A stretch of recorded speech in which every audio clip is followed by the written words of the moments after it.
Балаларга 12 жастан баштап көрүүгө уруксат берилген фильм.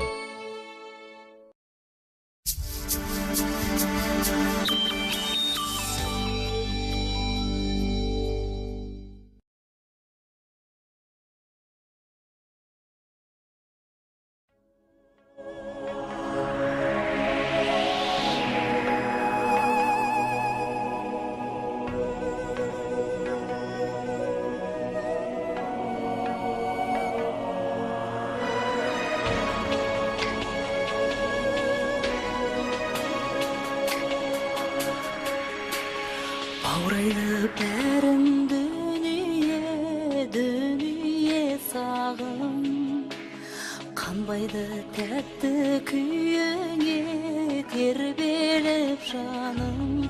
Арманым алыста, тағдырмен жарысқан, сымырап күндер өтеді, түнмен қабысқан. Ey dünyay, dara dünyay, ketedi-ау шіркін қайрылмай, жоғалтпай бір күн өмірдің кілтін, қалыпты күндер айырылмай. Ey dünyay, dara dünyay, кетеді-ау шіркін қайрылмай, жоғалтпай бір күн өмірдің кілтін, қалыпты күндер айырылмай. Жоғалтпай бір күн өмірдің кілтін, қалыпты күндер айырылмай.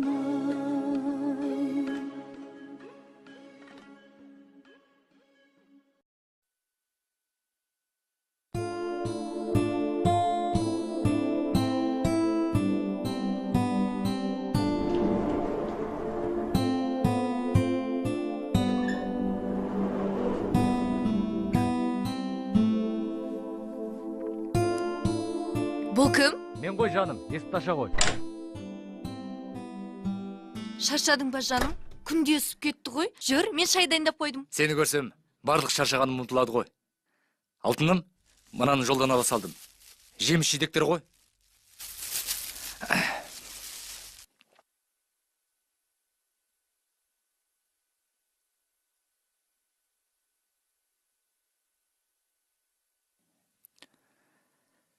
Тойдан қалған тәттілер әлі таусылмай жатыр ма? Иә, қаншама артылып қалған тамақтар мен тәттілерді анам ерінбей әкеп тастапты.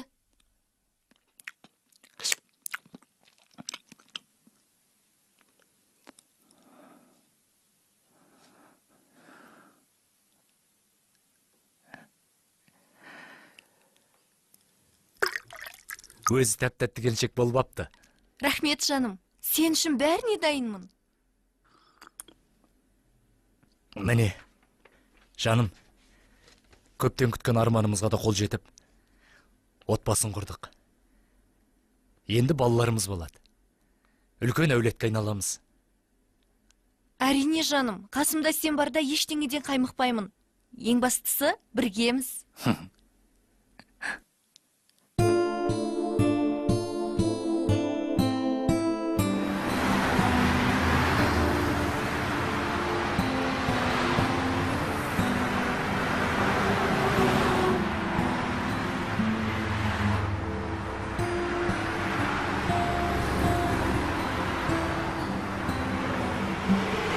Алло, жігіттер, қайда жүрсіңдер, болсаңдаршы.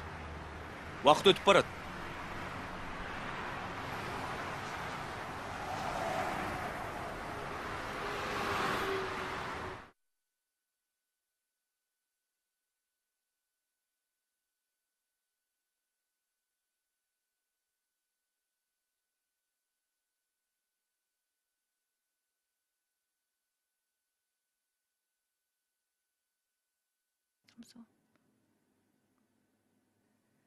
Достарымның келетін уақыты жақындады.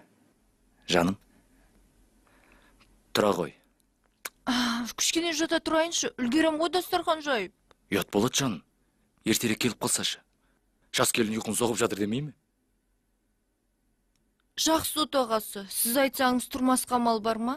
Шай жасайын. Дұрыс болды. Осындай келіншекті 18 мың ғаламда айналсам да табуым қиын ғой. Демек, өте жақсы таңдау жасадым. Көп мақтай берме, онсыз да мақтаншақпын.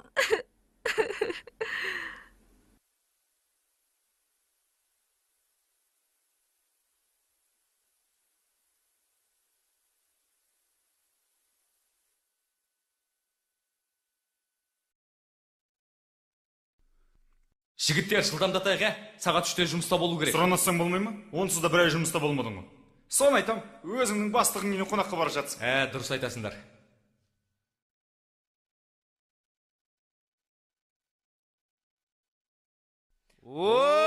Досым, қалайсың, қалай жағдайың? Сені көрмегелі қанша? Құтты болсын, бауырым. Арманшық бауырым, қалайсың?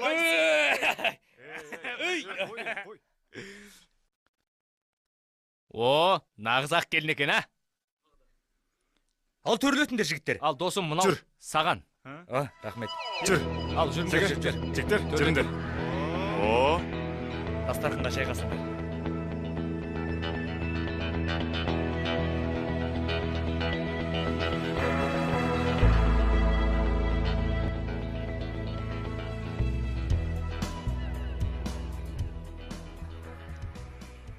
Жігіттер, елебес келіп келгендеріңе рахмет. Міне біздің отбасының алғашқы шайынан да дәм таттыңдар. Мен неге сенің тойыңа қатысқым келіп еді. Қырсыққанда ауызылып ұшақта ұшпай қалды. Ақыры не керек? Пойызға үлгермеген соң сенің тойыңды суреттен тамашаладық. Көңіліңе рахмет, досым.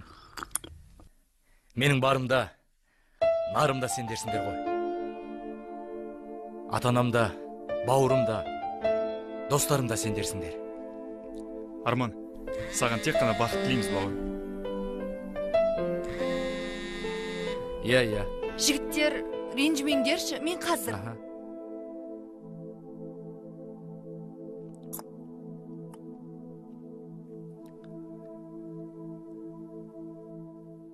Апа, Арманның достары ғой, құттықтап келіп отыр. Түс қайта келген. Әңгіме айтып отырып қалыппыз. Енді апа?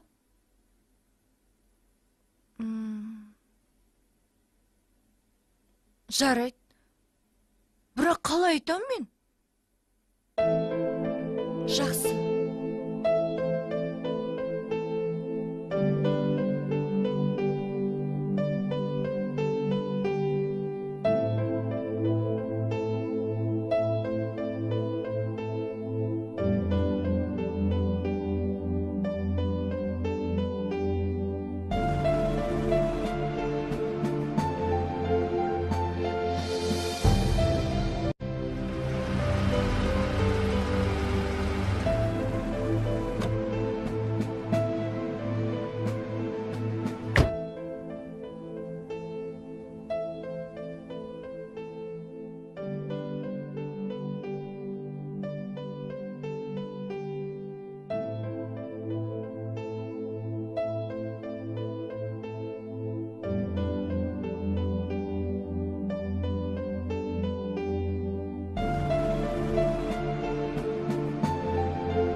Арман, Иә, Жадыра, айта бер.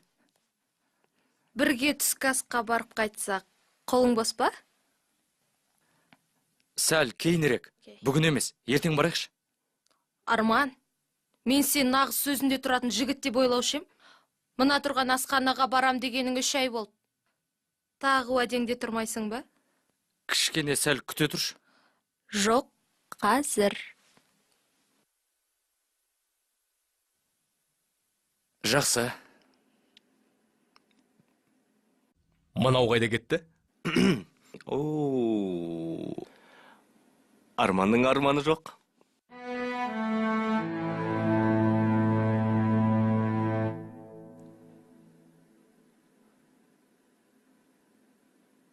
Иә, қазір.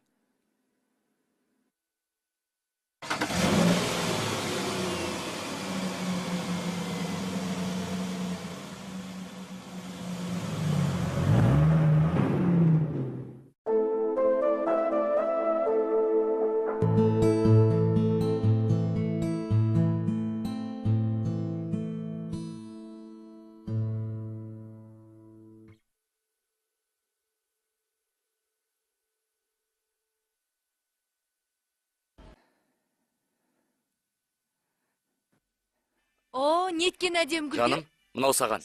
Рахмет, жаным. Сенің көңіл күйіңді көтеріп қояйын дегем.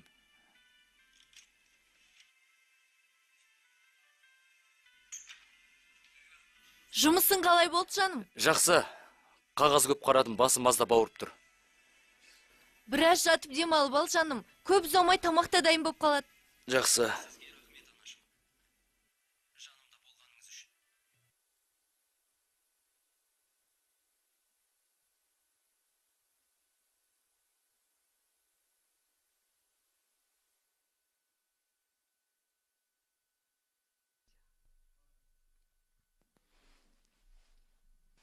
Жадыра, біреудің отбасында нең бар?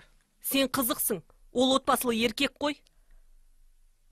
Мен оны жақсы көрем ғой, Назым. Қыз болып қашанғы сезімін жасырып жүрем.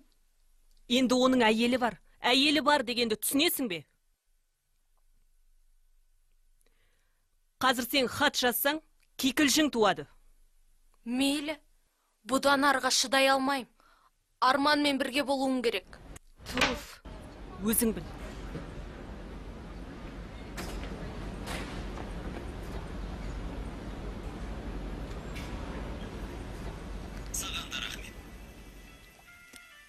Мен саған су әкеліп берейін. Жақсы, жаным. Көзім ілініп барады. Шайға дейін кішкене мызғып алайын.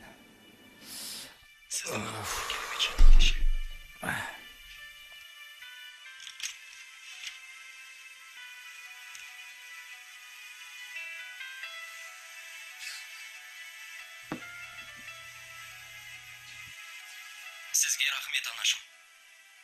Жанымда болғаныңыз үшін.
Арай, мұның бәрі сен ойлағандай емес.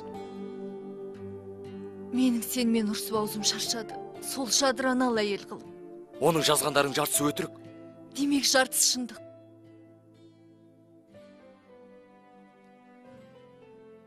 Қалай түсінбейсің? Түсіндірмей-ақ қой. Сен маған керемет сыйлық жасадың.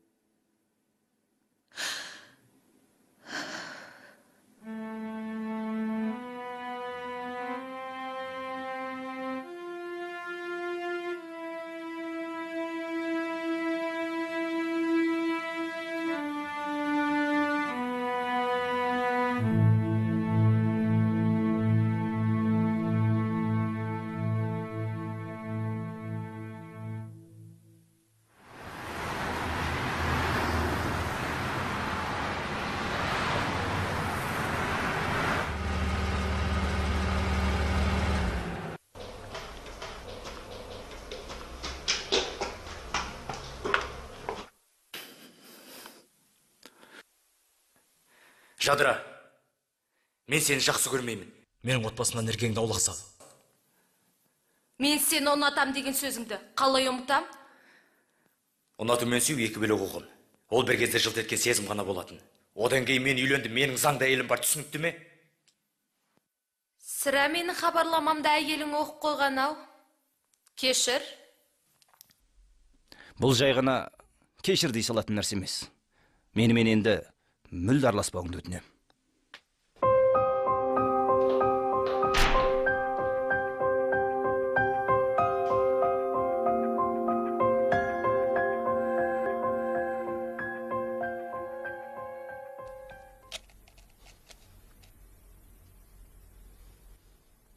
Қызым, сенің бұлайша бос болуыңа болмайды.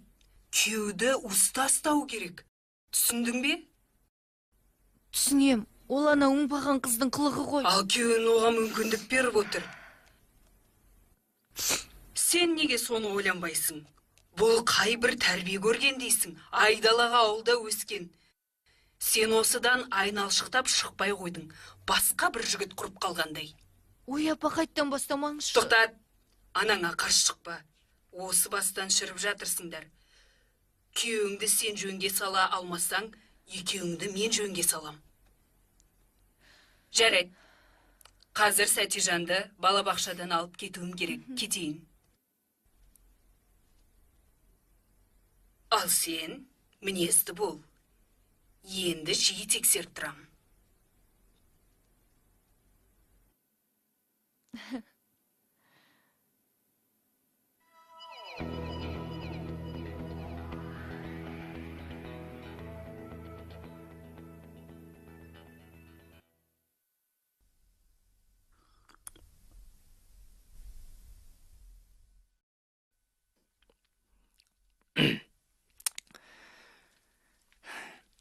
Жаным, мен келдім. Хош келдің. Жадыра қалай? Қойшы енді Арай. Мен сенен басқа ешкім сүймеймін. Оған мен айтатын сөздің бәрін айттым. Енді түзелесің бе? Мен ештеңе бүлдірген жоқпын. Мен сұрақ қойдым.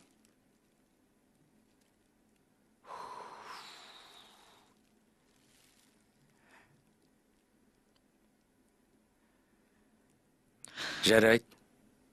Түзелем.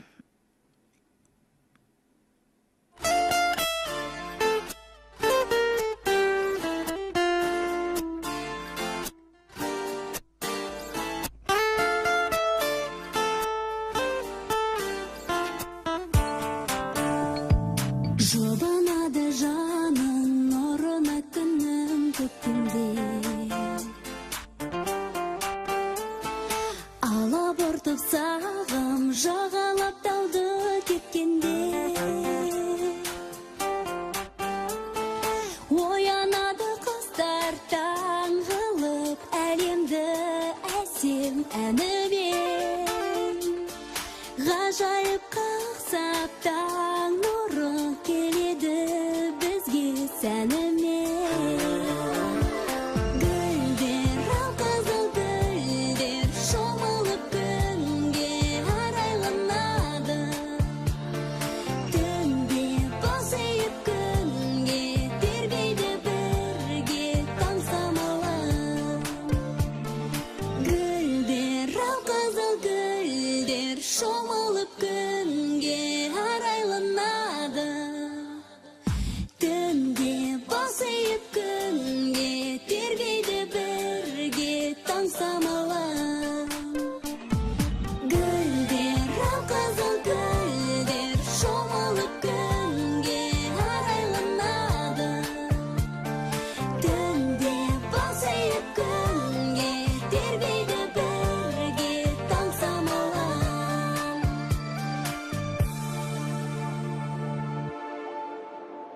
Шаршадың ба жаным? Я, Арман, біздің көп зат алуымыз керек еді ғой.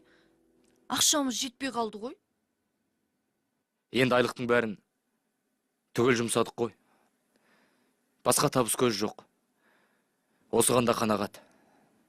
Менің айлығым аз, оқуды кеше ғана бітірдім. Өзің де білесің. Түсінем ғой. айлықты енді өсіреміз деп жатыр.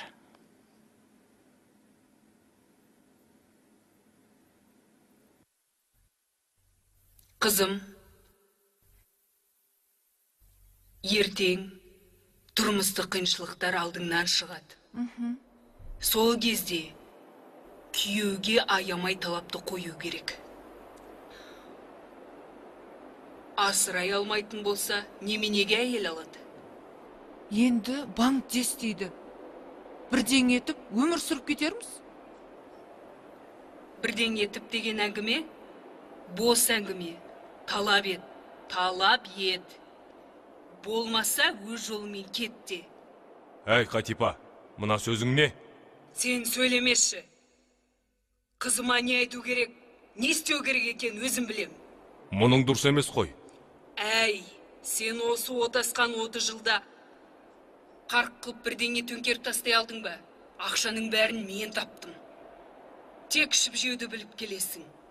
Бұл әулеттегі билік менің қолымда. Одан жаман болып жатқан жоқсыңдар. Әй, Қатипай.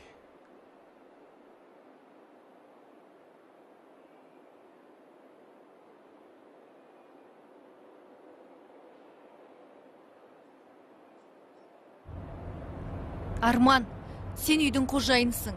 Сондықтан сен ақшаны көп табуың керек. Мені асырай алмасаң, не үшін әйел қылып алдың? Жаным, не айтып отырсың? Асырай алмаған несі? Иіссу, әдем көйлектер мен көктемдік, күздік сырт киімдер керек. Үйде азық түлік толып тұру керек. Егер бұлай болмаса, менің көңілім тоқ болмайды.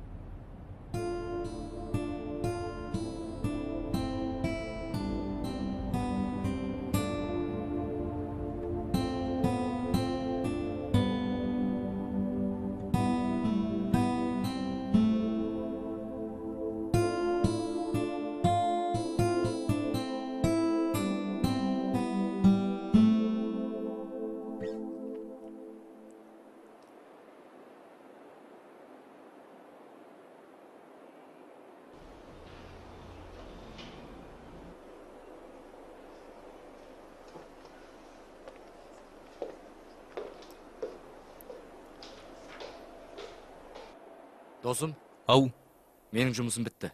Сеніңше? мен де аяқтаған секілдімін. Айта бер. Көңіл күйің жоқ қой. Отбасылық өмір тым шиеленісіп кетті. Арай көп нәрсеге түсінбестік танытады. Оның үстіне материалдық жағдайда бүйірден қысып кетті. Арайдың ондай мінез жоқ сияқты еді ғой. Мінезін көріп жатырмыз.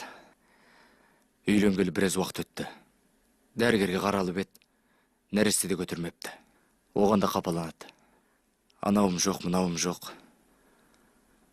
Бұрынғы жадыраңқы өмір өзгеріп бара жатыр. Енді әйел болған соң сондай болады, досым. Барынша көңілін көтер. Киноға бар. Қаражат жағынан қиналсаң, мен көмектесейін. Азынаулық жинаған ақшам бар еді. Рахмет. Соңғы кездерде кетем деген шығарып алыпты. Басқатты. Жарайды. Бір мәнісі болар. Иә.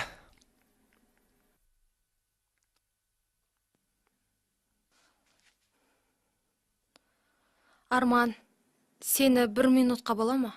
Иә, Жадыра. Не айтасың? Арман, сен менен қашпаш. Қателік жасағанын түсінем. Бірақ сенімен бұрынғыдай араласқым келеді. Жадыра, бұл жөнде кейінірек сөйлесекші. Кешірілмейтін нәрсе жоқ.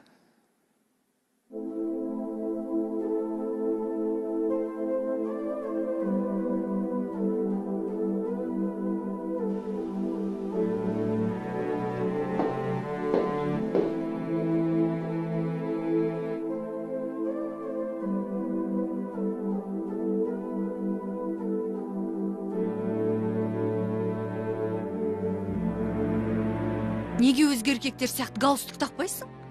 Әйтеуір алқам-салқам киіне саласың. Солай ма?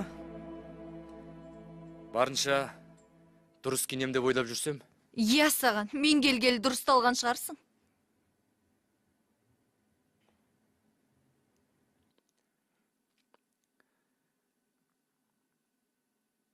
Арай. Саған не болған? Үйленгенімізге 1 жыл болған жоқ. Күніне 1 рет ұрыспасақ болмай ма? Өйткені сенің қылықтарың ұнамайды маған. Басқа еркектер сияқты дұрыс киіне де алмайсың. Қыдырту деген ойыңа да келмейді. Романтикадан жұрдайсың, ақша да таппайсың. Неменеге өзгенің күйеуі деп қақылдап қалдың? Тион да басқа күйеуге барды. Тапқан ақшамды қолыңа әкеп беріп ақ жатырмын, сонда да еш риза болған емессің. Себебі ол ақшаң аз, мына заманда неге жетеді дейсің ол? Ондай тиынды мен базарға шықсам да табам. Сенің алдында бейшара болып жүргенше ата-анамның үйінде ханшайым болып жүререм. Бар онда әке шешеңе. Тағдырдың азма сынағына шыдай алмасақ, несіне жұп болып жүрміз? Не үшін үйленіп үй болдық? Жұп болып барлық қиындықты тең бөлгін келеді. Еркек бола тұра көтермейсің ба жартысын? Кім көтермеймін деп тұрған? Сен!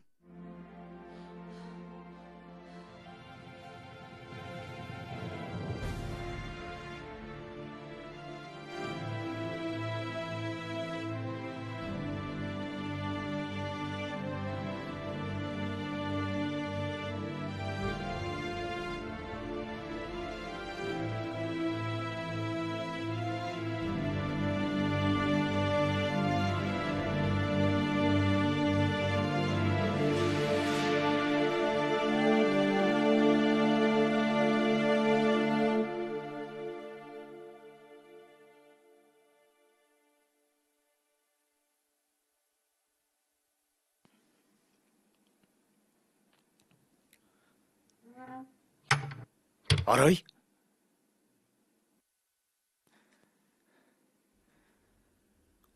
Күні бойы қанша рет хабарластым. Телефонын неге көтермейсің? Сен сыйлаған жарқын өмірге тойдым. Енді мен мұнда тұрмайым. Арай, кетем дегенің не? Сен менің жалғыз сүйенішімсің ғой. Оның не? Керісінше, мен саған сенуім керек еді. Сеу болуға жарамадым. Айда жоғалып кеттіңдер, ботқа суып қалатын болды ғой. Я, бара жатырмыз.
Қайбір күйеу балаға жарыдық деп ойлап едім.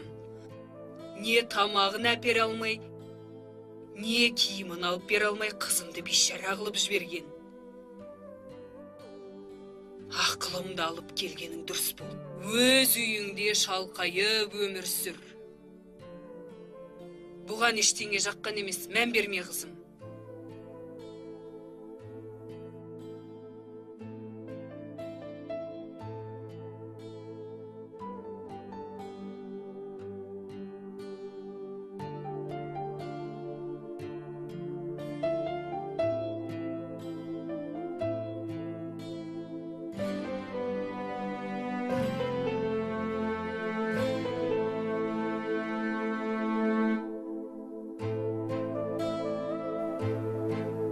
Өмір мені тағы да сынақтың тесіне салды. Енді үйленіп бақытыма қол жетті ме дегенде, көргенім мынау.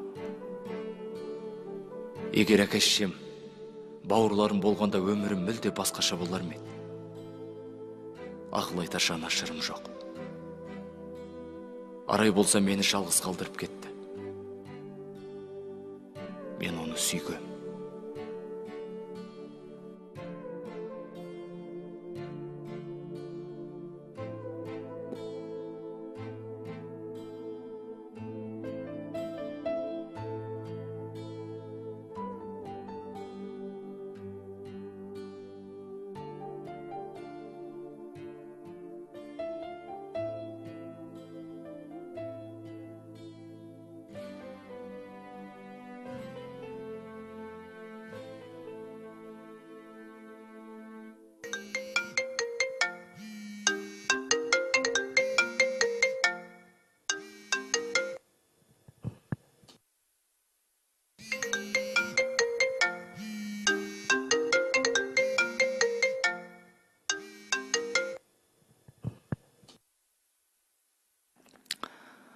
Алло. Нұрғали, сенсің ба? Не дейсің? Рас па? Қазір барам.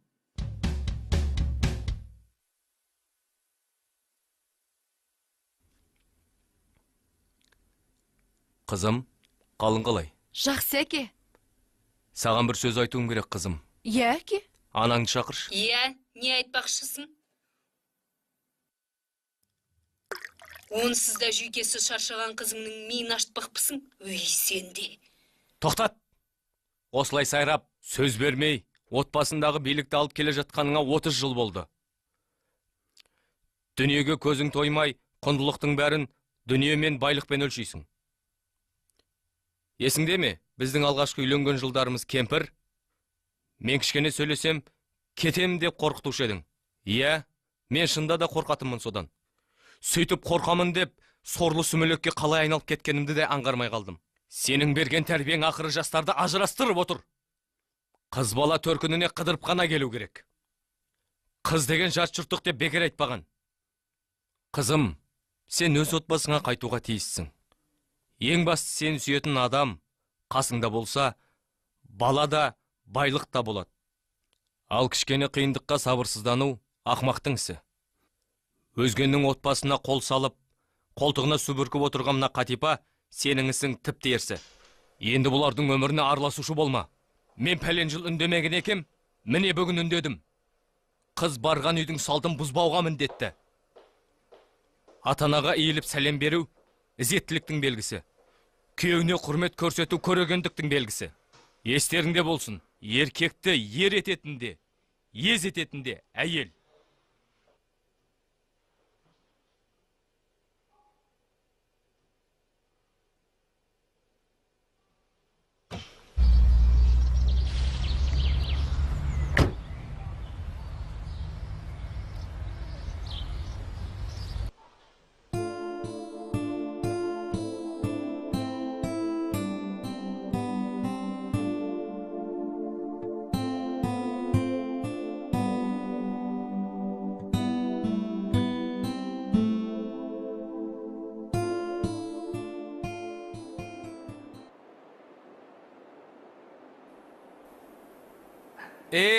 Бауырым, бөлім басшысы болуыңмен құттықтаймын. Сен бұл орынға әбден лайықсың. Рахмет, сендер де керемет қолдау білдірдіңдер. Біргеміз, біргеміз.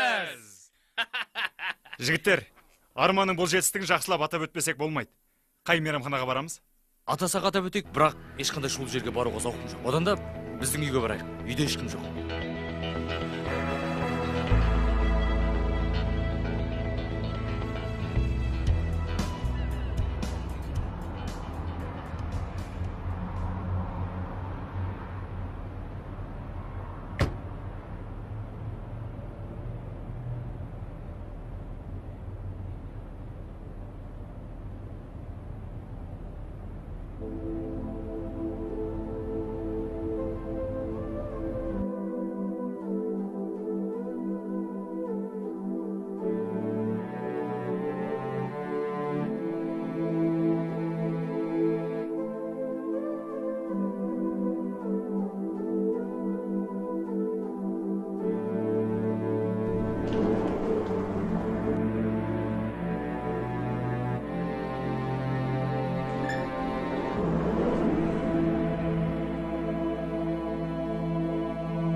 Арман, сен ішке кіре бер.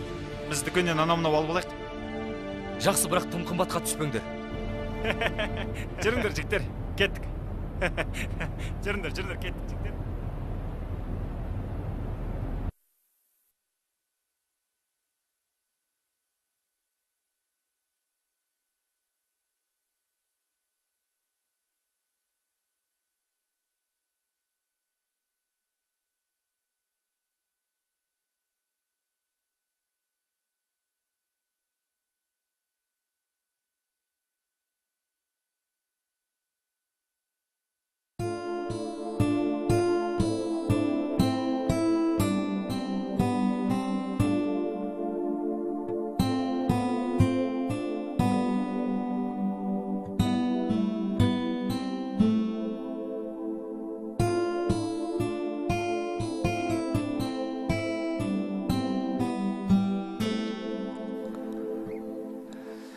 Жаным, сен мені кешір жалғыз тастағаным үшін. Енді ешқашан олай істемеймін. Алтыным, білесің бе сені қандай сағынғанымды? Ақылды болшы, құрған шаңырағымызды шайқалтпайықшы. Сен енді жай қызметкердің емес, бөлім бастығының әйелсің. Дүние байлық өз аяғымен келеді. Ал сезімді жоғалтып алу қиын. Дұрыс айтасың, мен енді қателеспеймін.